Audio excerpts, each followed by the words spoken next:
Okay, I'm here today with Dr. Karen Renaud and Dr. Michael McGuire. I'm just going to introduce them briefly and go over their biographies. Karen Renaud is a Scottish computing scientist at the University of Strathclyde in Glasgow, working on all aspects of human-centered security and privacy.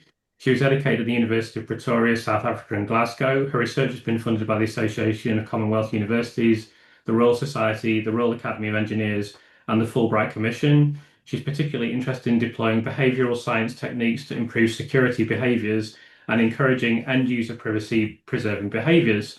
Her research approach is multidisciplinary, essentially learning from other more established fields and harnessing methods and techniques from other disciplines to understand and influence cybersecurity behaviors. Karen is also the author of the Big Bad Bias book, a field guide to over 200 cognitive biases that shape how we think, decide, and behave. And Dr. Michael McGuire joined the University of Surrey as Senior Lecturer in Criminology in September 2012. Dr. McGuire read Philosophy and Scientific Method at the London School of Economics, where he acquired a first-class BSc Econ, and he completed his PhD at King's College London. He subsequently developed an international profile in the study of technology in the justice system and has published widely in these areas. He has written several books on criminology, technology, cybercrime, and related subjects, including Technology, Crime and Justice, The Question Concerning Technomia, the first book in the field of criminology and criminal justice to attempt an overview of the implication of technology for the justice system. And the reason that they're here today is that, firstly, they've written academic studies on the post office inquiry, which we're going to be discussing today. And also, Karen contacted me asking for as much information as possible on the Lucy Letby case because they're working on a paper on Lucy's case as well. So thank you both for joining me very much. Very, very appreciated. Thanks for having us. Yep, good to see you. Yeah. So the first thing I'd like to ask you both is just for a little information on your background, how you got into your existing field, and is technology something that has always interested you? I'll pose that question to Mike first. Thanks. Yes, Christopher. Yeah. I mean, I guess, from in terms of the research point of view, got into it through the very early work I did on cybercrime, which right from the outset was something that intrigued me. There are a lot of problems, theoretical problems, scientific problems, and understanding how exactly technology has an impact upon criminal offending.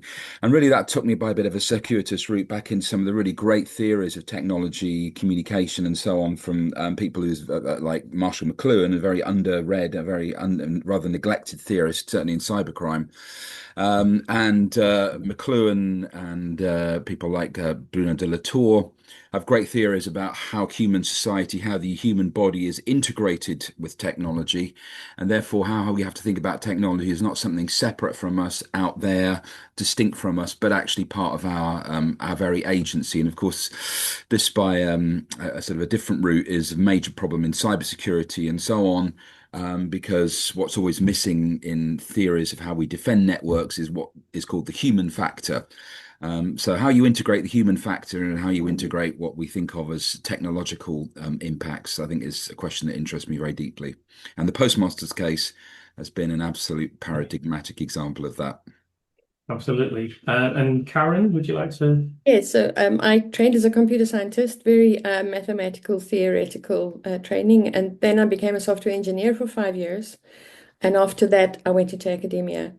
And I sort of was really interested in software and did a lot of teaching and coding and that sort of thing. And then the year 2000 rolled around and cybersecurity started raising its head. And I thought, wow, this is what I want to do. And then I started realizing about all the human foibles and our little fallibilities, our biases, and all that sort of thing. And it's absolutely fascinating once you start getting into it. I became very interested in the post office case, and Mike and I found each other through another project we were on, and we started chatting, and that's how this work happened. Okay, that's brilliant. So, as we mentioned in the introduction, you're working on a paper on Lucy Letby currently, and you have a lot of interest in the Lucy Letby case. So, we're going to be talking about the post office inquiry as well today. But could you tell me a bit about your paper on Lucy Letby first? I'll ask Mike first. Yeah, well, the Lucy Letby case, obviously, it's that there are some clear issues have been in the way that how technology, mathematical information, statistical understanding was been used to convict Lucy, and we saw some very obvious and direct parallels with the role of technology in the postmaster's case and Lucy, and so we thought it was be good to do a kind of a follow-up paper to the paper we'd done on the postmaster's case. But to try and look at some of the deeper reasons about why people, perhaps and some of the judges and legal officials in the Lucy case, arrived at the decisions that they did. So Karen introduced a very interesting book on noise by one of the great theorists of social behavior, Kahneman Tversky, Daniel Kahneman, trying to look at the way that noise impacts upon decision making. And so we thought this would be an interesting lens to apply to Lucy's case. In what sense was other factors, more random factors perhaps than bias, in any way responsible for what happened to Lucy? And without giving a spoiler alert, what we're going to conclude in the paper as it's being written and developed at the moment is whilst noise and bias play clear roles, there's still this constant, there's still this factor of how technology impacts upon decision making that we saw in the postmaster's case. Mhm. Yeah, do you have anything to add to that, Karen? So there are definite parallels. The thing that struck me initially when I started looking at the post office case was that the investigators marched into people's post offices and then their homes and said, "So what did you do with the money?" There was no even contemplation that there could perhaps be another explanation for what had happened. And nobody ever questioned the computer system. It was always, well, a human did this, so let's go and try and find this human. And so the same thing seems to have been happening in the Letby case, where, okay, this nurse was there for all the babies who died, and therefore the nurse is. So it's a clear case of confirmation bias. And there's a number of biases that come into play, which we've published about during investigations, and confirmation bias is a huge one. And then I could start seeing parallels when I saw this Lucy Letby case developing. I was very pleased to find your podcasts because they really gave me a lot more information about areas that we could then report in the paper as well. And it just feels as though justice has not kept track with the movements in technology, which maybe we're going to come to later with AI as well, where people just assume that the technology is correct. And that is what I think has happened in both these cases. Yeah, absolutely. So just to mention to viewers quickly, I'm going to be directing questions to one or the other of my two guests today. I don't have extrasensory perception. They've just told me which questions that I should direct to which person. So I just want to make that clear before I do that. So I guess that the post office, given your background, Karen, I guess the post office inquiry would be a very natural thing for you to Yes. be interested in. But how did you kind of initially come across it? Well, so I have written big systems. I've designed big systems, and I knew, and we all know that software is not perfect, and so it sort of offended me on a very basic level that somebody could assume, that software was perfect. And this is with the assumption that was in all the court cases, the post office would say to the judge, "Oh, it's perfect." Well, and as Mike pointed out, that the bugs that emerged were named after the first post office where they appeared. So it was already obvious quite early on that there were issues. But I think the one glitch that caused these massive differences in the actual money in the till and what they said should be, there was sometimes £80,000, £100,000, was if the way they designed the system, say there was a transaction. The transaction then is sent to what I call the mothership at the post office. Now, when it sends it, there's a message that goes back called an ACK. And once that machine at the post office gets the ACK, it goes, okay, the main machine, the main server now knows about this transaction, I can rest. However, if the internet connection goes down and it doesn't get the ACK, the main server probably got the transaction, but it has no way of knowing that, so it resends. And that will continue to happen as the connection falls and comes up until it gets an ACK and it goes, okay, it's got it. But that could mean 10, 20 times a transaction, but actually there's only one transaction. That's a very poor software design, because what you're supposed to do is give a unique key to each transaction. If you have a unique key, then the server says, oh, they're just resending this one because something happened. That's fine. We can discard these new ones because it's all the same transaction. They didn't design it that way. And therefore, that is how these masses of transactions appeared on the main server that actually were inaccurate. That was one big thing. Another problem was with the updates. The updates normally with these kinds of systems happen at midnight. But the post office is really struggling, and not the postmasters not understanding what was going on with these differences. I should have 10,000, I've only got 1,000, what's going on? They would be working into the wee hours. Then the update would come and restart their machine. That would just wreck everything that was going on because all the systems were still active on their machines. And that's a really bad practice as well. You should at least, people should be logged out. We don't update our phones while we're using them. You have to make sure the thing is not being used. So there were those sorts of issues that are really easy to design out of the system, but they didn't do that. So those are just two of the big ones. Yeah, and according to what I read, it's as simple as the internet would drop out, and that would cause the system to create duplicate records. So bear in mind for viewers, this system costs £1 billion. Yes. So can you imagine they create this £1 billion system and they go, are there any problems with the system? Oh, well, not really. Oh, yeah, if the internet goes down, then it sends loads of people to prison. That's the only downside of it. The other thing they did, Chris, sorry to interrupt. No, please continue.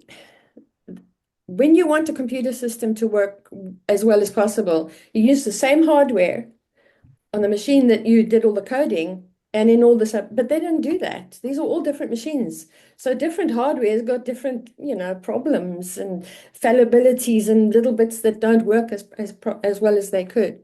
But the biggest problem for me was that it was possible for Fujitsu staff to log into the sub-postmaster devices to fix things. And I'm not suggesting that any of them stole anything. I really am not. But when you have two people working on the same system at potentially the same time, you do not have non-repudiation. You cannot prove who made that change. And when that became clear that that was happening, all bets should have been off and nobody should have been prosecuted, because now you cannot prove who did what. You need a very strong log of everything that's being done by a person on a system to be able to track back who did what. The things that the Fujitsu staff were using, to my understanding, were not logged. And they were doing their best to fix problems that they were seeing were happening with the systems. So I'm really not accusing them.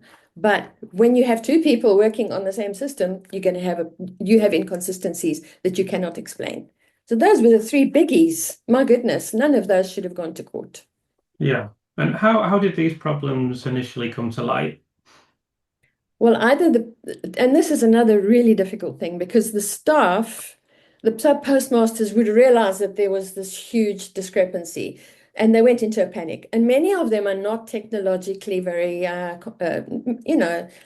fantastic technological people. They're just average folks. And so they would then either phone the helpline, and the helpline would say, well, you have to pay it back. That was the standard response. You've messed up, you have to pay it back. Now, in some cases, this is thousands and thousands of pounds, and they don't necessarily have that money. Some of them would pay it back.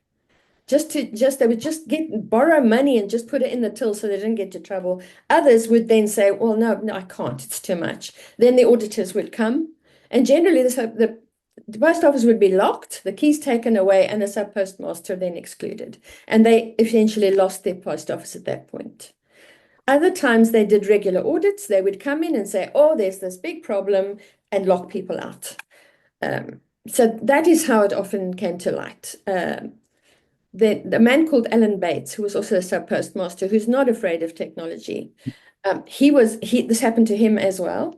And he just printed everything out. He said he would put it across his living room floor and was able to show where the problems were coming from. Right. He still lost his post office, but they didn't take him. They didn't try to prosecute him. Right. Yeah, that was interesting. So I want to ask Mike about the kind of scale of prosecution here. Could you talk about the percentage of sub-postmasters who were coerced into admitting guilt, despite the fact that they all initially claimed innocence?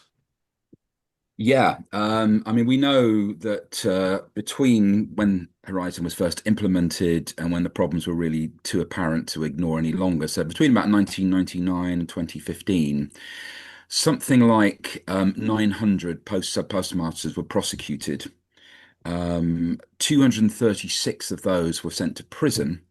And what's really interesting and a little bit scary here is that when they were pressed about whether they were guilty or not, even though, of course, we now know that none of them were guilty, around 76% of those who were pressed admitted some form of guilt. And the way the post office would do this would obviously involve quite a lot of psychological pressure and psychological coercion. So if you're a respectable from a respectable family and you had a respectable position running the local post office, obviously a position of prestige in the local community, everyone would know you. If you're confronted with the possibility that you're going to be charged and convicted of fraud, a criminal offence, the post office used this psychological prop and forced many of them to admit their guilt by saying, "Look, we won't prosecute you for fraud, but or theft. But what we'll do is we'll make a deal. We'll say that you were involved in false accounting." And presented with those kind of two evils, that Scylla and Charybdis, if you like, many of the 76% of them, in fact, said, "Okay, we'll go with that lesser charge," or some of them who did fight, still in the end, when they realised that they weren't going to have any success, they just folded and accepted what was coming their way. So a shocking number of individuals, completely innocent individuals who were forced to say the opposite of what they knew to be the case. Yeah, and I think it's important to emphasize that. I mean, I've seen people talking about Lucy's case and talking about admissions of guilt as being definitive. And there's been other nurses that have admitted guilt, and that's deemed, absolute bulletproof indication that they're definitely guilty, whereas that's not necessarily the case. So I want to ask Karen now, just about the sheer scale of the prosecutions that occurred in relation to the post office inquiry. So yeah, I think Mike has given you the numbers. I think there were a lot of things that bothered me about the post office case, but they put a 19-year-old, a sub postmistress, into jail, even though her family repaid the amount she'd apparently stolen, according to them. And so they put these people in jail, a very young person, seeing the most awful thing. She saw somebody take their own life, just terrible things. And she actually hadn't done anything wrong in the first place, we now know, but also her family had repaid. The post office, even after they had taken people's post offices away and often put them in jail or, just blackened them in the community, would still require them to repay the money they had so-called stolen. So they were quite happy to completely bankrupt these people and put them into, caravans or, just took everything away from them for for what they didn't do anything. Absolutely. Their absolute innocence was just shocking. So Yeah. it was huge. And the thing that really bothered me was how it just, if you go and I got hold of the data from one of these open source requests for data, and I mapped it onto a graph, and you can just see the number of post office fraud cases climb unbelievably, where the number of cases of other people employed in post offices remained around the same. And nobody ever thought to question why suddenly sub postmasters and mistresses were just becoming so incredibly dishonest. And nobody at the post office seemed to even look at the numbers and go, hang on, Hmm. this climb coincides with the Horizon system. Maybe there's an issue here. That was the bit that bothered me a lot. Yeah, I mean, that's fairly extraordinary considering that presumably prior to the Horizon system, there wasn't hundreds and hundreds and hundreds of sub-postmasters committing fraud. And Yeah, then just all of a sudden that happened. yes, You would think there would be fundamental questions asked about why that was occurring, wouldn't you? yes. Mike, can you tell them about that law that emerged during the post office inquiry, the one that assumes that software is functioning correctly?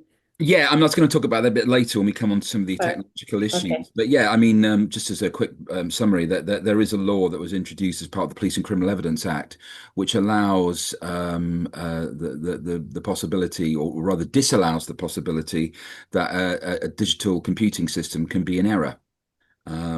Before that, prior to that, there always the possibility that the system might be misfunctioning had to be investigated. But subsequent to this new clause being inserted, that requirement was dropped, which I think tells us a great deal about, some of the things about technology we're going to go on to talk about. But yeah, it's actually extraordinary, really, and it demonstrates the kind of lack of joined up thinking in the post office and their absolutely myopic focus on just protecting their own interests there, that nobody sat down and said, hang on, why have we suddenly got all these prosecutions?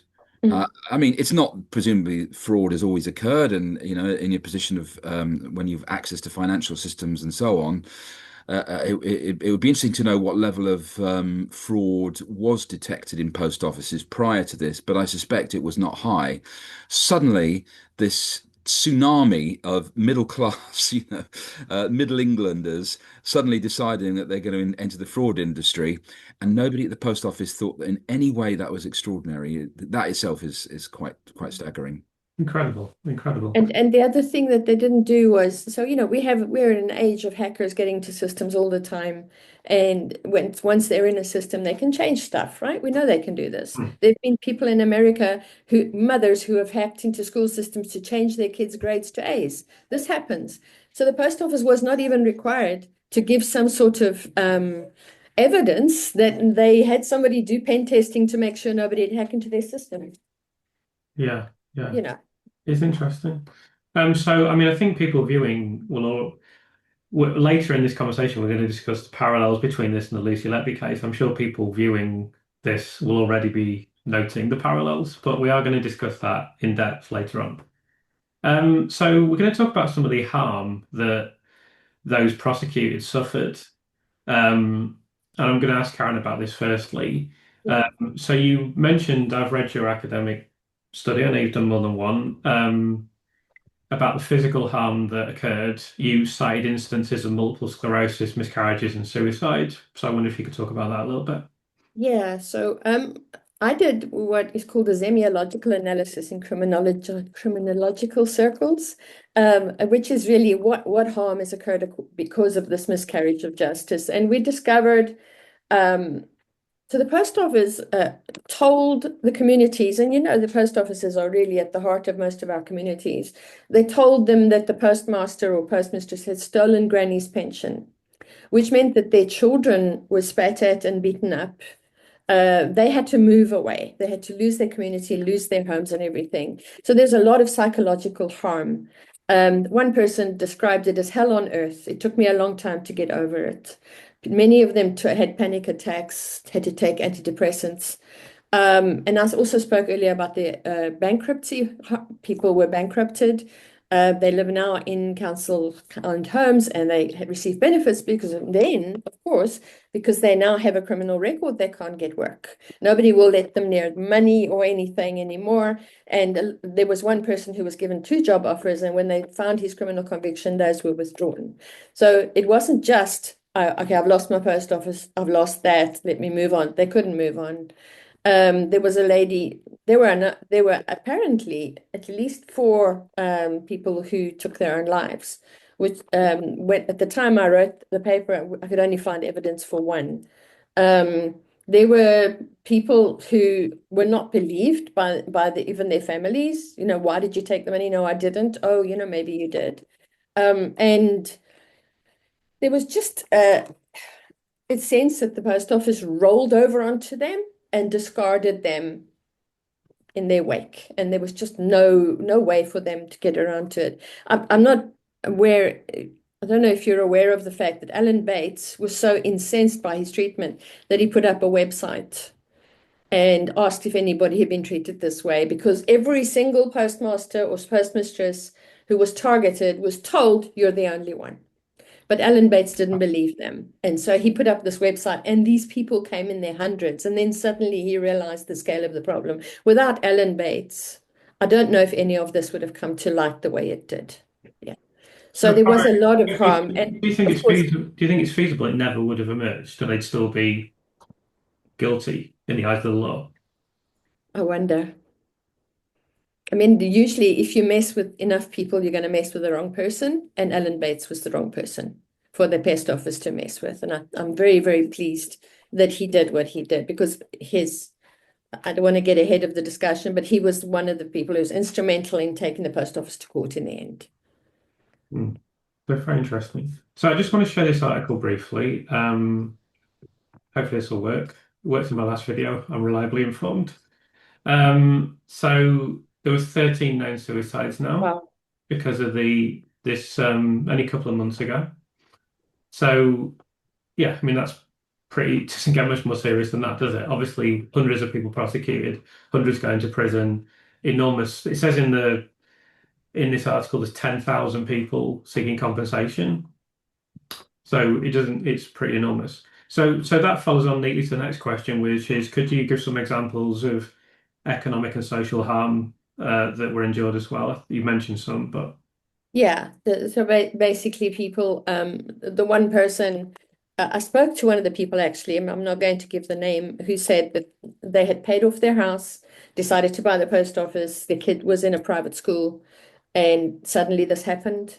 They lost their home, they lost their post office, and they then had to go and live in a caravan somewhere until they were able to recoup. People judged them, and now they're building up again, but they've had no money from the post office yet. So, this is their son is now grown up. This is that child's whole childhood has been marred by what happened to his parents. So this is as I said, bankruptcy, and a lot of people would make their living actually not from the post office work, but from the little shop. But of course, everything was taken away because it was all within one premises. yeah, yeah. So I'm going to ask Mike now about how warning signs were missed in this case, and also about full reports on the problems with Horizon that were ignored. Yeah, it is striking when you start to look back into the prehistory. I mean, obviously the story really began to break from 2014, 2015, and then Alan Bates pursued it, and then of course, most recently there was the TV program which portrayed Alan Bates's struggle. So that really was when it was in the public eye, and it has been ever since. But when you start to look back on this, it's really staggering just how far back this goes.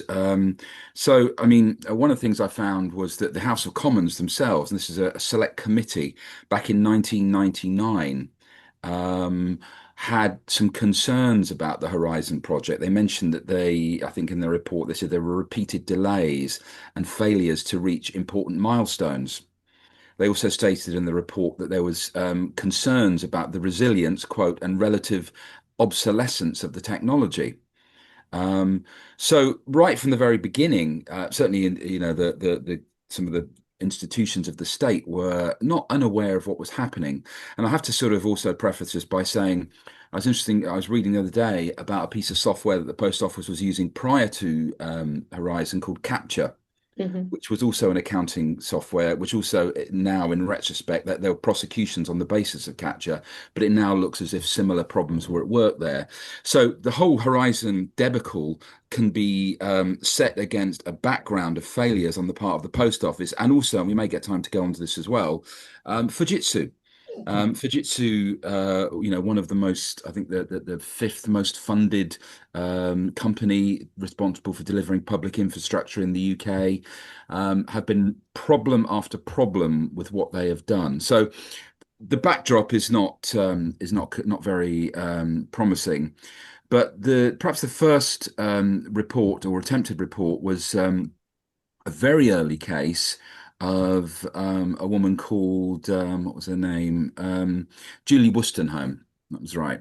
And she was prosecuted in 2003. And she actually did fight this, and she made a counterclaim against the post office. And one of the basis for this was a report by a software expert called Jason Coyne. And Jason Coyne was somebody who was a digital forensic investigator at a company called Evolution Project Consulting in Lancashire. He said it was a jointly appointed expert by the Post Office, and as an independent expert, he analysed data from Horizon and from what was going on at the Cleveland branch in Lancashire where Lucy worked. And he said at the time, he told the Post Office that the data that he'd found, the system appeared to be unreliable.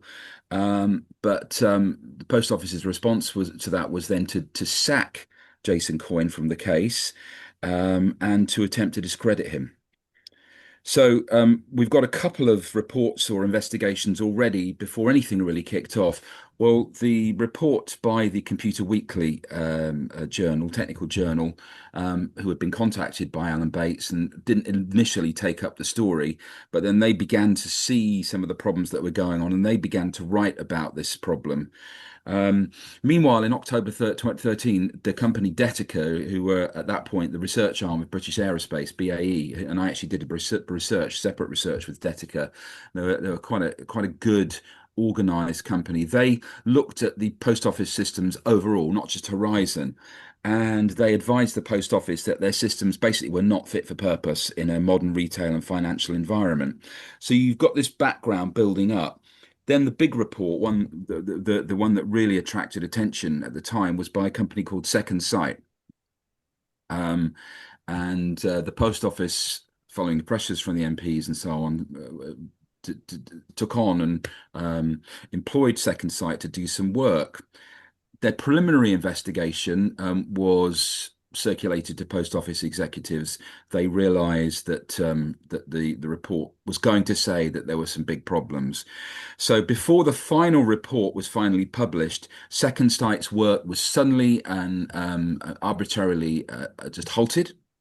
And the scheme that they were, initiating for mediation was quashed, and the report that they was about to publish, the final report, was never ever allowed to be published. It was clear they were getting a bit too close to the truth. So what we see is again and again and again, there were warnings both in terms of the track record of the Post Office and Fujitsu, and then in terms of independent investigators who looked at this 2 or 3 times prior to when the story finally broke, with all the warning signs that if the Post Office had bothered to read the reports or act upon them, or at least take them seriously, a lot of the harm and pain that Karen's just described could have been stopped. Yeah. Can I just add that the Private Eye also did some great journalism on this, and their report is on their website if anybody's interested to read it. Great journalism wrote up, and they were doing it long before the statutory inquiry launched off. So Yeah, of course, they've been actively involved in Lucy's case. Dr. Philip Hammond's been reporting extensively on Lucy's case, so they deserve a lot of credit for what they do, undoubtedly. So I'm going to read a passage now from paper authored by Karen and Mike. During the course of this flawed process, hundreds of individuals were prosecuted and convicted, with a number being incarcerated. The transparent inequities of process and the willingness to overlook the lack of evidence cannot but fail to have damaged the credibility of a system the public has already begun to question more than ever before. A recent survey by the UK Victims Commissioner has suggested that only 43% of crime victims would now report a crime again based upon their experience of the justice system, with just 17% believing that they would get justice when reporting incidents to the police. Less than 9% thought the courts were dealing with cases promptly and effectively. Only around 10% thought that the justice system was fair or effective. So I'm also going to show you this study that I found, which is a YouGov poll. So this is confidence in the British judicial system. So there's various percentages given here for various things, but I just wanted to show you that only 4% of respondents had a lot of confidence in the British judicial system. You get 36% that have a fair amount of confidence, but actually the majority of people either don't know, have basically no confidence in it at all. And I think it's for actually the reasons that you've mentioned there. Firstly, the kind of broader topic we're talking about of miscarriages of justice, but then also what you've just written about here, that people have no faith that crimes will be investigated if they report them. So following on from that, I'd just like to ask Mike his view on public faith in the criminal justice system, and indeed what faith you have in it as a researcher. Yeah, I mean, that's a very interesting study you've produced there, Christopher, because that does complement what I found. And I think that the reality is, and it's a really worrying reality in a kind of what's often called a post-truth age that we're in, where, again, digital technology is at the core of this. Either where we have an offence like fraud, which when it's a real offence, is now the largest single criminal offence being committed, and yet most people will have very little confidence that fraud is going to be investigated or prosecuted. In fact, the government's main body on fraud, action fraud, is regularly amongst experts and that sort of the lay public referred to as no action fraud, because the chances of anything happening when you report a case of fraud to action fraud are virtually zero. And in fact, we know, of course, that if there is only a certain amount, I think under £1,000 or something, which somebody's defrauded of, then generally the police don't get involved. It's the banks deal with it. So we have a kind of a justice system now, and a policing system, which, to all intents and purposes, isn't fit for purpose. It isn't doing its job. And when it does do its job, when it does engage in prosecutions and so on, there's often miscarriages of justice attached to it. So technology is at the center of a sort of a three-pronged attack. First of all, it's the volume of offences is going through the roof, and yet people don't have any confidence that anyone will even. They themselves won't report it. When they do report it, nothing happens. And if something does happen, often, as we've seen in the post office case, the digital forensic evidence that's used is either misused, misplaced, or doesn't deliver justice. So I think we're at a crisis point. And again, as our papers argue, technology is at the core of this. The repeated failure of the Law Commission, of judges, barristers, the whole kind of organizational side of it, to really get to grips with what technology is doing to it. And it's no wonder that the public is losing faith. Yeah, we're going to discuss the parallels between this and Lucy's case very shortly. One thing that has occurred to me from hearing you both speak is that this just got too big. They invested many resources in it, or too much, and they just didn't want to turn back. And I'm sure that's true in Lucy's case. So do you agree with that? Do you think that's a fair assessment? Yeah, if I just quickly, before you say some, Karen, I think that was one of the analyses in the paper that we did. I mean, we looked at what were the causal factors that might have been behind this monstrous miscarriage of justice, and obviously the obvious ones are corporate crime, old-fashioned corporate crime, and unwillingness on the part of the investigators to do their job, the cock-up rather conspiracy theory. But one is a very interesting idea of what's sometimes called the Titanic syndrome. Call for good reasons, is that when people spend a lot of money on systems, when people invest a lot of time and investment, then there is an unwillingness to accept that something like that could go wrong. This Titanic is the most spectacular case of this, but I think the Postmasters is in a different way, not too far away from it. So much time, so much money was invested in Horizon. There was just simply an unwillingness to accept and to face the fact that something that big could fail that spectacularly. And do you have any thoughts on that, Karen, as well? Yeah, that's the sunk cost fallacy, right? We've spent so much money on this, so therefore it must be okay. But yeah, it was, and also people. I've written something recently about something called cognitive dissonance, which is fascinating and not really given enough attention. If I think something is a case, like the post office thought that their system was wonderful and beautiful, and somebody comes with evidence that says actually that's not the case, only one of my options is to accept that new evidence and change my view. I have many other options, including anger and attacking the source of the new information, and very many others that would rather cause me to ignore this information because it's much more comfortable for me to retain my existing position. And that's another one of the biases that, we think that if you just give people the information, oh, right, we've got a problem, we have to deal with it. But as coming together with all the money that was spent with it and the investment, and once you start prosecuting people, there's even a bigger disinclination to actually see that maybe I wronged those people. So then there's going to be stronger and stronger to reject any information suggesting there's a problem. Yeah, I'm glad you mentioned that because I discussed cognitive dissonance in my last video, so they're quite timely. Um, so I'm going to read another passage from the paper you've written.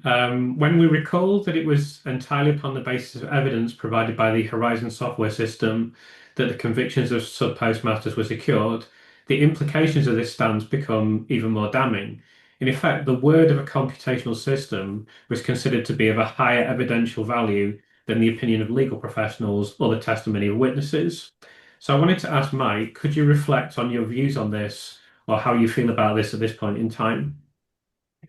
Yeah, well, this, I mean, what a part of what we do in the paper is examine the whole set of preconceptions and cognitive biases attached to the significance and the reliability around technology. And I think this is one of the big takeaways from the paper, hopefully in this paper and the next. Karen mentioned earlier on a really striking example of just how far this pernicious almost disease has penetrated not just the legal mind but the institutional mind. This new clause that was exerted into the Police and Criminal Evidence Act of 1984 in 1999, as I mentioned. Prior to this clause being exerted, there was a sense in which we could hold technology to be accountable. We could say, well, maybe the system's not working.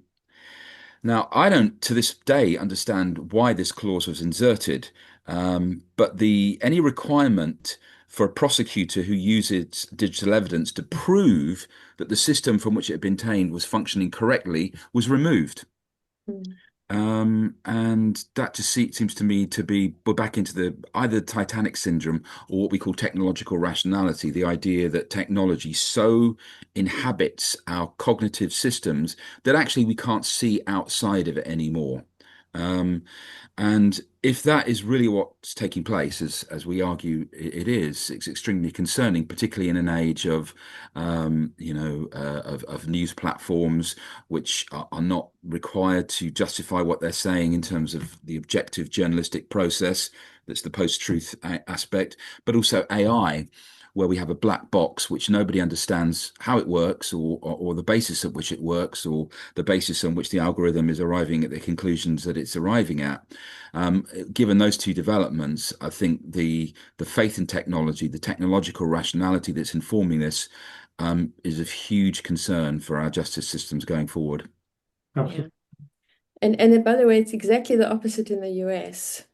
If computer evidence is used, the prosecution has to prove that that evidence was correct, which means that these cases might not have stood up in America. Okay, well, that's interesting. The Americans have also got, just very briefly, as a standard for trying to say when evidence is scientific or not. So on what basis could we say that that the evidence could be introduced and it's admissible as a scientific claim? This is called the Doe-Bear standard. Yes.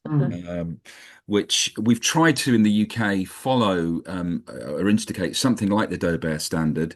I see it unsuccessfully. In fact, we just basically use a version of the Doe-Bear standard. And Doe-Bear standard has got massive problems, by the way, and we could do a whole podcast on that. So I won't divert your conversation too long into that. But it's worth just noting briefly what the judge does in that context. And the judge is still not an expert or anyone who understands scientific evidence. They merely apply the conditions of the Doe-Bear standard, which is to say, look, this theory or this technology that you introduced, has it been tested?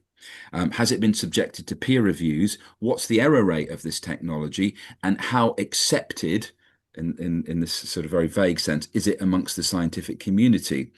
And what we've seen in America is that the big technology companies are using the Doe-Bear standard actually to discount a lot of evidence that victims of whether it's drug problems or problems with technology in a more general sense, they're using the Doe-Bear standard to say, well, what their evidence is not admissible because it's not scientific enough. So it's ironic that the very standard that's there to be protecting victims and witnesses in court on the basis of good scientific method, that principle is being turned against them. So Wow. that's how deep the problems are. Yeah, and I mean, in Lucy's case, it's very clear that, I mean, I could sum it up very simply. There are no diagnoses in this case. That there's just theories and hypotheses that are presented as diagnoses, but there's no actual diagnosis. I mean, I can pick it apart, and I don't have any medical qualifications. For people that have medical qualifications, they look at it and just think it's, farcical, embarrassing, choose your description, really. So it's interesting to hear that about science and the way that it's used in the court system here in America, for sure. But of Um, course, and the computer's data that was used in the Lucy Letby case apparently was wrong, the yeah, check-in data, right? Which did yeah, come from a absolutely. computer, but nobody went and checked that it was correct. They just used it in court. Yeah, I think what we should say is the data was fine. I mean, it's flawed. The data's fundamentally flawed, but the data as recorded was fine. It's just Uh-huh. the police cocked it up. So they Oh, okay, reversed it. So, right. but the data itself also is unreliable because, the system did what it was required to do. It's just that what the humans asked the system to do can't, it didn't have any merit in terms of following people's movements for numerous reasons. So ultimately, the whole data set, it just doesn't have any value. So yeah, it was another example of technology being used, Mhm. and this was used all the way through the court case. So look, the prosecution's circumstantial case rests on this evidence, and it just really has no merit whatsoever. Um, but the jury never heard that. And the jury didn't know, for example, it had been reversed. The jury Mhm. didn't know that there were other entrances and exits that fundamentally changed the timeline. The jury Yes. didn't know that parents can just walk in. It was barely mentioned that people can use a swipe card. As you know, not everyone uses the swipe card every single time, etc. So the data set was so flawed, was Mhm. worthless. But of course, the jury never hear this. They just hear Lucy Letby was on her own. It was the only person that could have done this, and they make a decision on that basis, I guess. So, speaking of Lucy's case, we're going to discuss some of the parallels between the sub postmaster's case and Lucy's case. So, the first parallel, I'm going to read something that you've written. Prima facie, the causes of the injustices suffered by the sub postmasters and the agents of this seem obvious enough. We have an error-prone horizon system and the repeated unwillingness on the part of the post office, excuse me, together with Fujitsu to acknowledge that it was not fit for purpose. So what we see in Lucy's case is a similar sort of institutional reluctance to face up to the fact that the system was failing, the system in this case being the hospital. So I just wondered if you had any views on this kind of intransigence that institutions tend to have. I'll ask Karen firstly. Yeah, this of course is a great faith in process, and a condemnation of the humans that perhaps didn't follow the process properly when things go wrong. Yeah, and that's basically what the help desk did in the post office case. When people went, "Oh my gosh, I cannot reconcile these accounts. Please help me." The immediate thing was, "You did something wrong," and it is clear that the people who the postmasters, postmistresses did not even get proper training in using this system.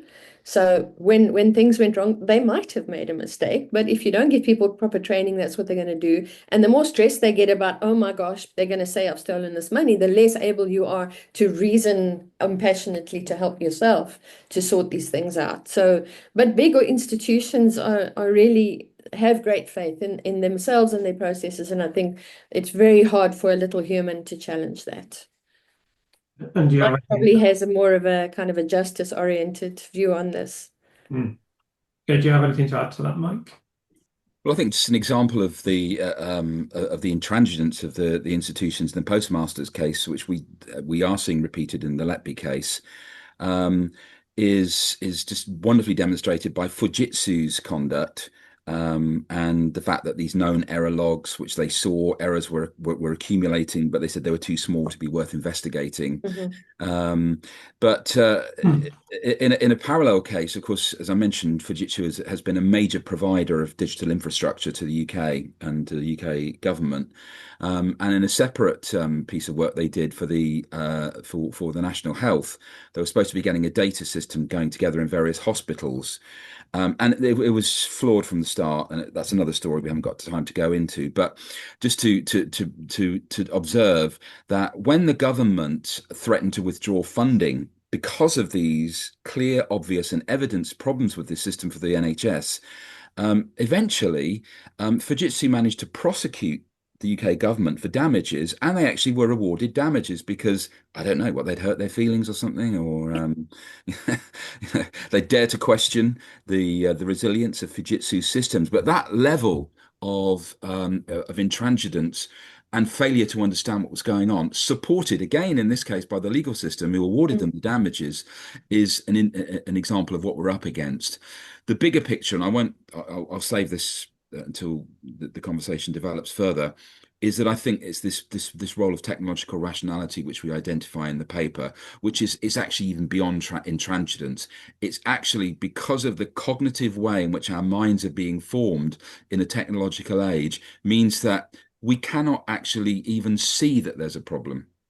Mhm. Certainly these companies, and that's a major issue. It's interesting because Jonathan Haidt, or Haidt, I'm not sure how you say his surname, he's calling out how technology is shaping children's minds. Hmm. Hmm. When they get too much tech too young. And it's actually doing really, the book I'm reading right now is called The Anxious Generation, where he's blaming too much use of technology too young for actually malforming children's brains, if I may put it that way. So it's what you're saying. I remember when computers first were integrated into organizations back in when I started working, and people were so enamored of these computers, they would say, but the computer says, and you would be expected to back off and go, oh my goodness, yes. And then you'd say, but you haven't entered the last transaction, or you'd kind of try and point out that that there was some data that hadn't gone in. And then slowly, people started to realize garbage in, garbage out. But now we seem to have gone back to technology is wonderful and infallible, with people treating ChatGPT as an oracle. Yeah, absolutely. It's so I think so my reflection on that would be there's a couple of things. So the first thing is I think it's the nature of the technology as well, and the ubiquity of it, the fact that it's there in your phone, you're constantly like if you walk I used to live in Manchester. Now if you walk there, there's like TV screens constantly beaming things into you. And it's just I played with computers when I was younger. I always had technology in my life and I spend a lot of time, but it was very much less oppressive technology. I'd have a game on my Spectrum. I don't really feel like I was doing, warping my mind, but it's Yeah. just constant information and the feeding of information. And then the other thing as well is hearing you speak about that. Another parallel that I haven't even written down, but that is obvious, is like the multiple institutional failings. So in Lucy's case, it's the failing of the hospital, then it's the failing of the police, it's the failing of the expert witnesses, then it's failing the Crown Prosecution Service, then it's the failing of the judge, and it's all these things together. So really, again, the help desk could have nipped this in the bud, couldn't they? Or they could have certainly had a big impact on what Yes. occurred, but they Yes. didn't. So it's a But there's simple, also a massive human tendency not to ever admit that you've been wrong. I don't know if it's ego or what it is, but um, I think Eliot and Ronson wrote a book that everyone makes mistakes, but I don't. yeah, It's about also an organization having to actually admit error. I think that's hard for them, especially maybe the bigger, the more. And so they'll fight and they'll do ad hominem attacks on people all the time just so that they don't have to admit they made a mistake. yeah, absolutely. So we're going to move on to the second parallel now. And I'll read again from your paper. The culpabilities of both the Post Office and Fujitsu in obscuring the problems with their technology are evident enough in this. Thus, Renaud et al. Points to the rigid assumption made by the Post Office investigators that sub-postmasters were guilty of fraud, even in cases where no corroborating evidence was provided beyond that displayed by the Horizon system. Confirmation bias further reinforced the myopia of post office investigators, preventing them from being able to entertain any idea the sub postmasters might be innocent. So, in Lucy's case, we've been discussing this in very recent videos with Stephanie Davis. The police went from believing there was no evidence of any malfeasance or wrongdoing and that there was no prospect of an investigation. And then within a matter of days, they completely changed their position. And not only did they change their position, but they even released information to the Guardian saying they were going to investigate, which I consider to be extraordinary, given that it's not even a week. Like 5 days, 6 days, they're saying, "Oh, we're not going to investigate. There's no evidence." Then not only do they decide to investigate, it's not like, "Oh, we'll just do a quiet little investigation in the background and see." They tell the Guardian on the 8th. It's like within 5 days. So you But was really, there any evidence that they considered that anyone else might have been killing these babies if they indeed concluded the babies were murdered, which the expert panel is suggesting was not the case, but okay, that case, that stage, did they ever contemplate that somebody else might have been killing the babies, or was it just right, it's Letby, which is what the post office did. Right, you did it. yeah. I suppose the short answer to your question is no. They didn't. It's clear that they didn't engage in the proper due diligence they should have done, and they didn't consider other people to be suspects. And in my estimation, they didn't properly investigate non-malignant causes for what occurred. They did very quickly fasten on to Lucy. They allowed the consultants to walk into the police station and seed them with information and an impression that they were concerned about Lucy, and they identified her completely. Okay. There's no way you could come out of that conversation on the 15th of May. So on the 12th of May, they think there's no evidence. On the 18th of May, they're releasing to the Guardian. And between those 2 points, on the 15th of May, the consultants walk in and they absolutely identify Lucy. So when they released their promotional film, I never describe it as a documentary. They describe it as a documentary, Cheshire Police, but they made a promotional film about Operation Hummingbird, and this was 2 years ago. And I got the very strong impression at that time, and I wrote about this at that time, that they jumped to a conclusion rapidly and then never considered anything else. And now we basically know that they did that. So that kind of answers your question. Yeah, wow. Yeah. So sorry, go on. No, sorry. The paper we wrote about, based on not the one with Mike, but the previous paper, what we said was that the very least an investigator ought to do is have two alternative hypotheses. This person did it, or maybe someone else, or maybe nobody did it. But there should be multiple hypotheses, and you should have to investigate all of them to make sure that the person that you're going to prosecute is the right one. Sorry. That was what we suggested some years ago that ought to happen. So, and I'm sure the police know this. Well, they should. They should know it, yes. So I wanted to ask Mike with regard to this. Do you think there's the kind of same rigid assumption of guilt in the post office case? Well, I think it's very clear, yes, that there is. And it's just sometimes what I call zombie thinking, where you have these institutions who reinforce the beliefs within each other. So the medical practitioners go to the police, unfortunately, who become somewhat of a lobotomized organization, often through no fault of their own. A lot of their often very interesting ideas about how justice should proceed are somewhat crushed by the authorities. But the inertia that then occurs as a result of all of these institutions agreeing with her on the basis of very, very limited evidence is striking, especially when you have case precedent. And some of the things we've been looking, and I'm sure you've looked at these already as well, Christopher, in previous cases of neonatal nurses as being identified as criminal. There's some striking parallels with the Letby case. So I was reading I think it's Daniele Spogliani, the Italian. Unreliable, I believe it is. Yes, Spogliani, yeah. And a similar thing happened. A lot of the practitioners in the hospital where she worked ganged up on her and actually went around, started collecting evidence against her, unbeknownst to her, and then took this to prosecutors. And because there was that sort of, if you like, that kind of institutional weight, like all these respectable practitioners, medical practitioners are saying this, then it was very hard for the police to, in a sense, gainsay that. And there was a kind of a ganging up situation in the same way as you've just described with Lucy. So I think in a sense, justice was determined before it even had entered into the process. Yeah, and it's similar with Lucy Letby, the Dutch Yeah, nurse. Richard Gill was essentially involved in that. I've had him on the channel 3 times, and he said they just decided they didn't like her, basically.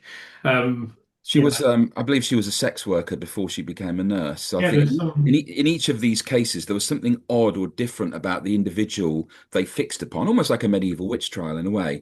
The otherness, what we call in criminology, othering, an othering process. Mm. Once an othering process sets in, it becomes very easy to identify somebody as a culprit. Yeah, and I think with Lucy's case, what is suggested, we don't know.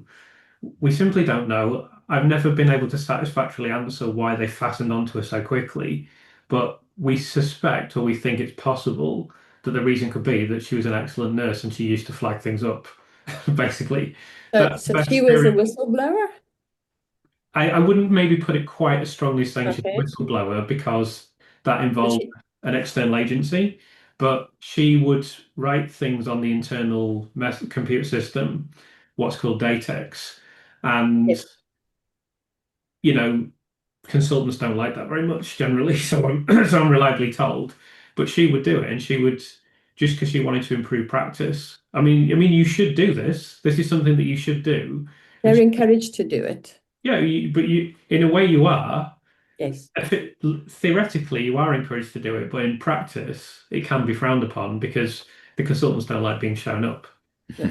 In fact, you should do it. But so there's messages, there's documents from the Thirlwell inquiry where it's saying Lucy's exemplary in all of her practices, exemplary in datex. She'll even flag up mistakes that she made herself. So we suspect, although we don't know, that this could have been a Yeah. factor, but we Yeah. don't know for sure. No, we don't. Yeah. So the third parallel is that many of the problems in the post office case have been known about since at least 2009, but the post office consistently denied there were any issues with the Horizon system.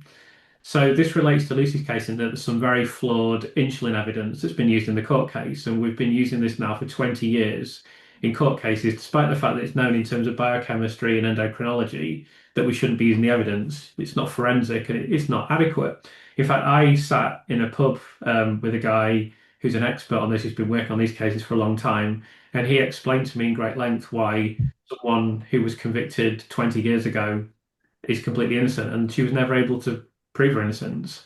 But had appeals, and they were just all rejected.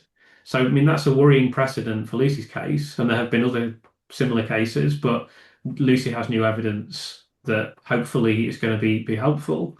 But it's interest. I find it when I sort of began this journey of learning about this case and now learning about this post office case mainly from you guys is I had a completely different impression of how serious cases were dealt with in court, and I would have thought the level of evidence required Hmm. would be so much higher than it actually is. So I find it extraordinary that there are forensic tests available. It's written into the official guidelines of forensic toxicology in this country that you have to. It's not just that you should. You You have have to. You have to use these follow-up tests. Otherwise, it's just a presumptive positive. And yet, you bang someone away in prison for 20 years and more. 30 years, Colin Norris is facing. Dee Wins has been in prison for 20 years. Lucy's facing 15 life sentences, and they haven't even done the test. I just find that unbelievable. But I just wanted to ask you in relation to this, um, just to tell me a little bit more about how the problems have been known about since 2009. So either one of Could I just say something? The yeah. post office prosecuted, not the police. The post office were allowed to prosecute all the Oh, postmasters okay. Right. because of some really old statute on the books. They were actually allowed to do it, which meant they questioned people, didn't have to obey the rules that the police have to obey according to questioning. They went and searched people's homes without warrants, and they prosecuted the people in our courts. Right.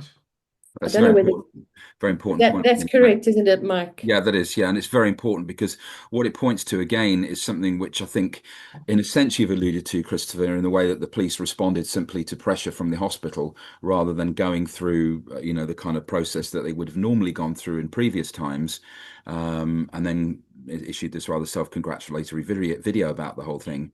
But as we move into an age where the police are being defunded and deprofessionalized, just in the same way as we're losing the expertise of legal professionals in the face of technical experts, so in a sense, we're losing the understanding and the ability of the police to follow cases through. We know the police aren't perfect and there have been plenty of miscarriages of justice in the past, but nonetheless, they are the professional organization that exists to deal with criminal investigation. So if we're devaluing that either by pressurizing them or by wholly circumventing them, as was the case in the post office case, then it's perhaps not surprising that we're getting these kind of errors. Yeah. It seems fairly extraordinary that would occur. Wouldn't you agree? Yeah. Yes. I think the post office was, if I'm not, kind of created in the year 1200 and something.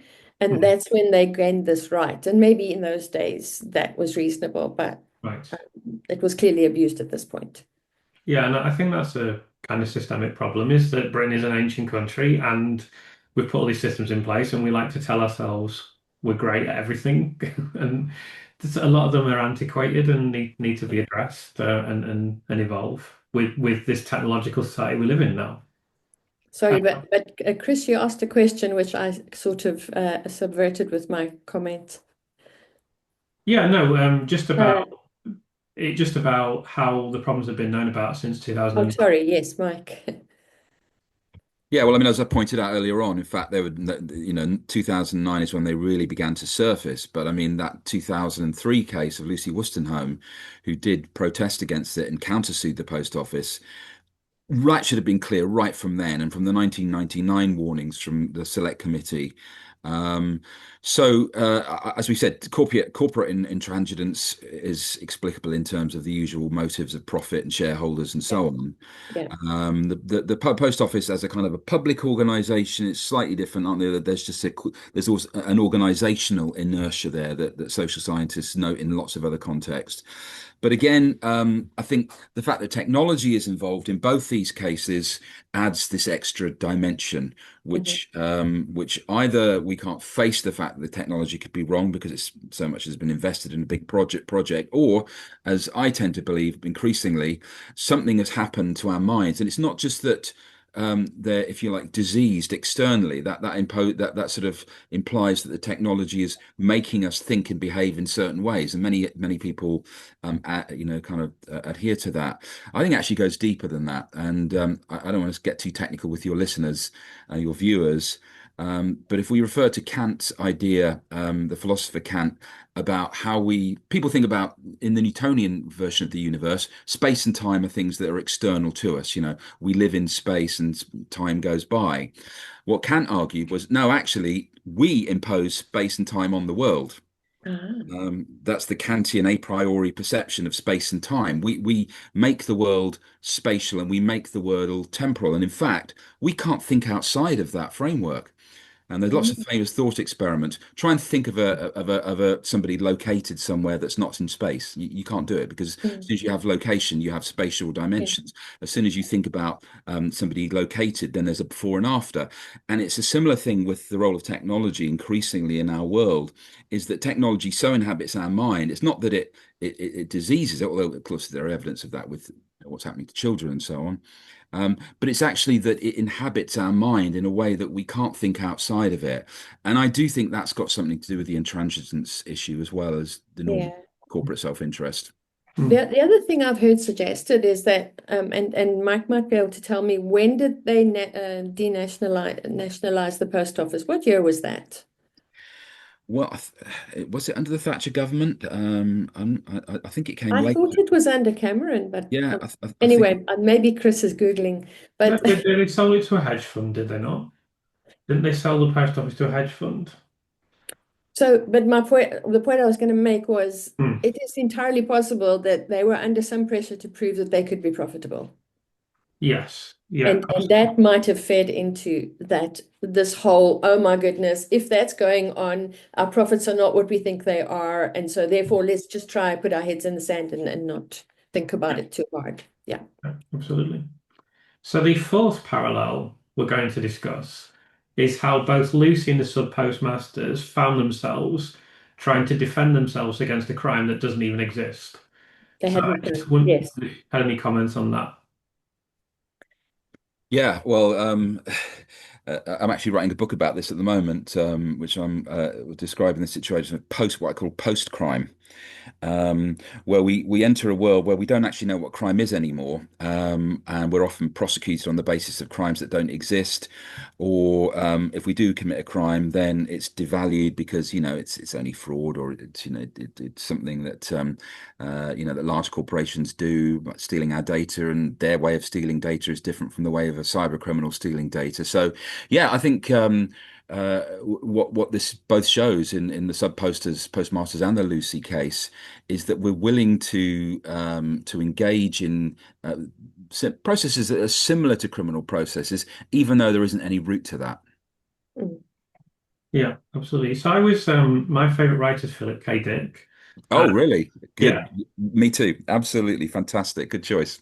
yeah, with genius. But I mean, I loved like Minority Report, and um, I just think he had a really big influence on me and my thinking and thought, and so I'm really fascinated by these topics of technology and how we put faith in it, and how I mean, I was explaining to someone the other day. I forget who I was even talking to. Oh, no, it was you. It was you. I was explaining to you yesterday, wasn't I? But I was trying to do this study of the US Open tennis, and I won't tell the whole story. But I had a conversation with ChatGPT for a while, and then it sort of said I can't do that, and I said, well, could you do this? Blah blah blah. And eventually it said, oh yeah, I can do that. And then I asked it the question that I wanted the answer to, and it just spewed out absolute rubbish. And I could see in a half a second that it's just total nonsense. But it presents it as being, oh, there you go, I've done the task you asked me to do now. So I'm very fascinated by this whole aspect of technology, more and more trust in technology, and how it being more and more introduced into our human Yes. systems. Relied on Yeah, I think and it's not fascinating. questioned. And that, if you question it, then it's great. You have to go and verify. But a lot of people don't realize that we need to do that. Absolutely. I think if I could just now you've got me going Philip K. Dick, you'll have to stop Yeah, me. But no, that's fine. I think, of course, what Philip K. Dick constantly returns to is this idea that we see the world in one way, but technology, this is way before the Matrix. I mean, he was doing this stuff before, anyone got into the Matrix stuff and the blue pill and the red pill. But I don't know if you remember the book Time Out of Joint.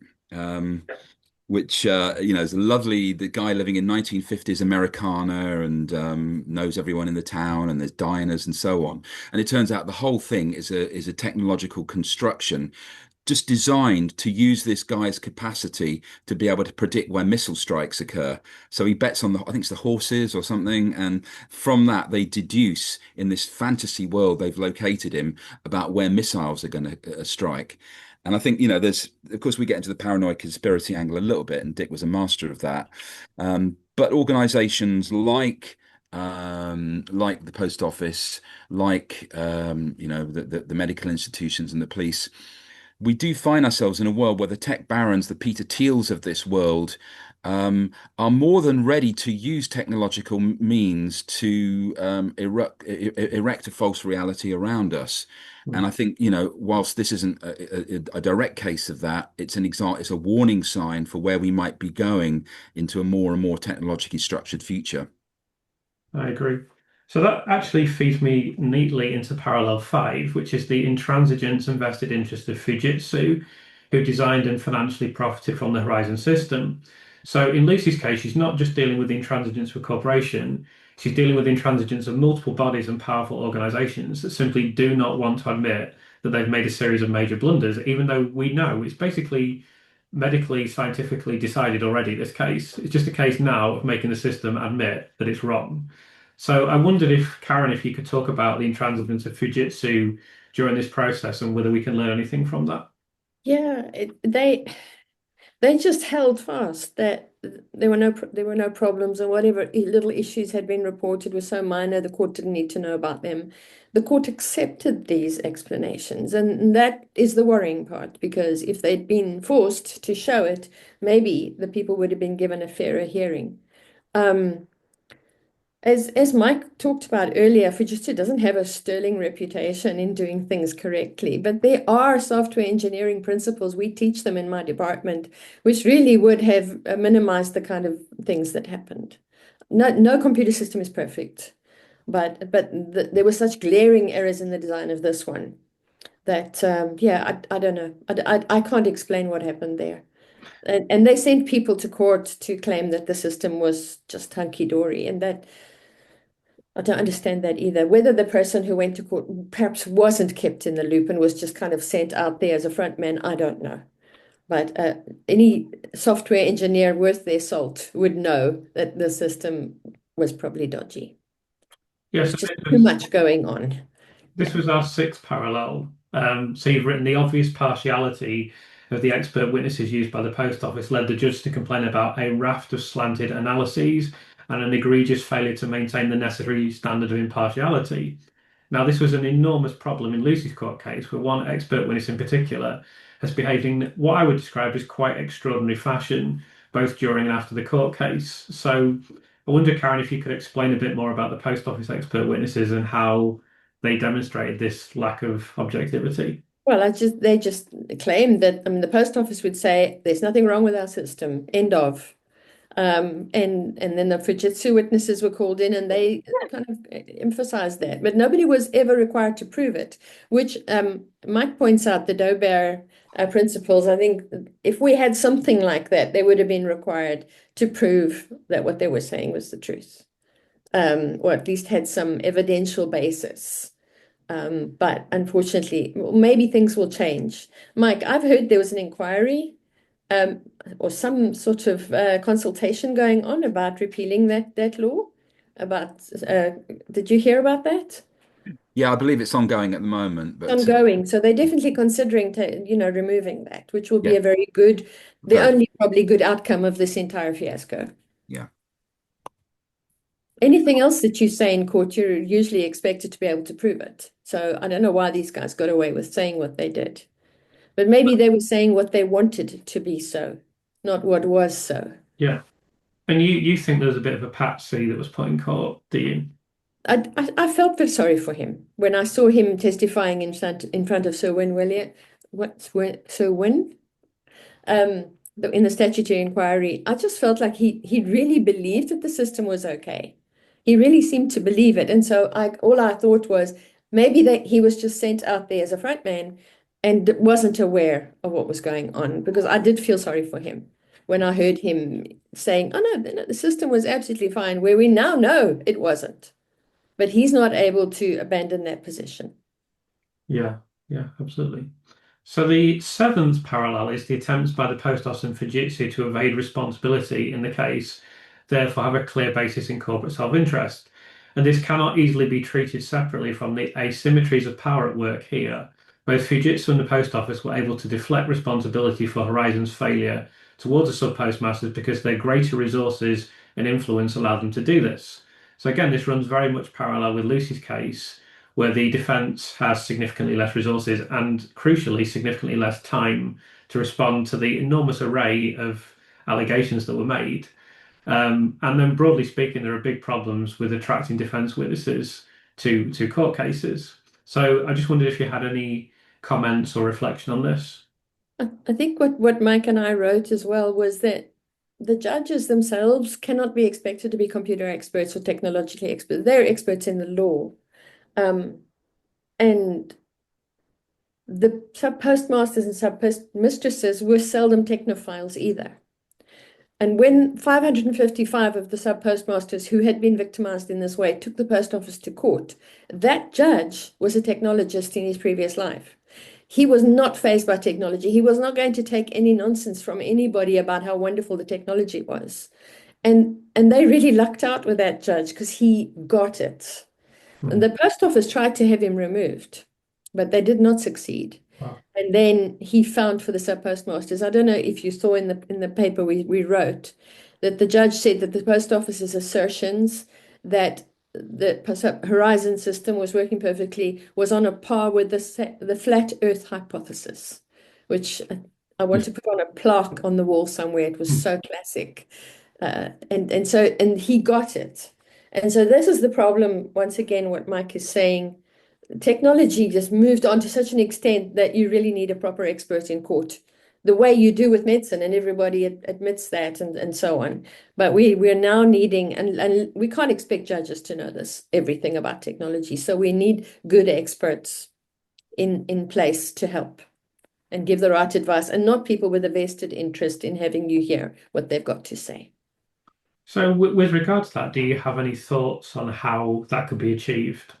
I think Mike's your man here. Well, I mean, yeah, I mean, clearly there is a massive problem with expert witnesses, just in terms of how they communicate information to people who are not experts technically in the courtroom, how those court professionals can understand and interpret the evidence.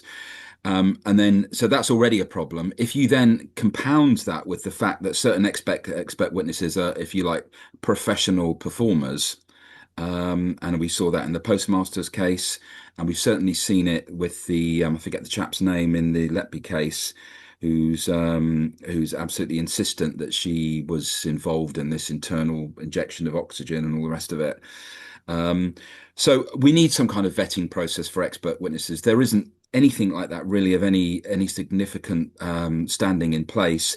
Expert witnesses are paid, so not only is there self-interest in often putting forward their views. So Roy Meadow, for example, in the Sally Clark case, who was convinced, on the statistical grounds that because she had 2 cot deaths in the family, she had to be guilty. And in fact, this fitted a theory he had about cod deaths. So that's a third level, if you like. You've got the payment, you've got the fact that some people like to perform and like people to hear their voices. And then thirdly, you've got often expert witnesses want to reinforce certain of their own theoretical positions or their own beliefs. That's an unholy trinity. And until we have a vetting system which the legal profession is willing to instigate to really sort out one class of expert witnesses from another, in a sense, we're going to hand over the court system to technological experts, and then it's just down to how they kind of negotiate the conflicts between them that will determine justice. Mm. In the same way that we remove jury members if they know the accused, or they have a particular really strong view about what the accused is accused of.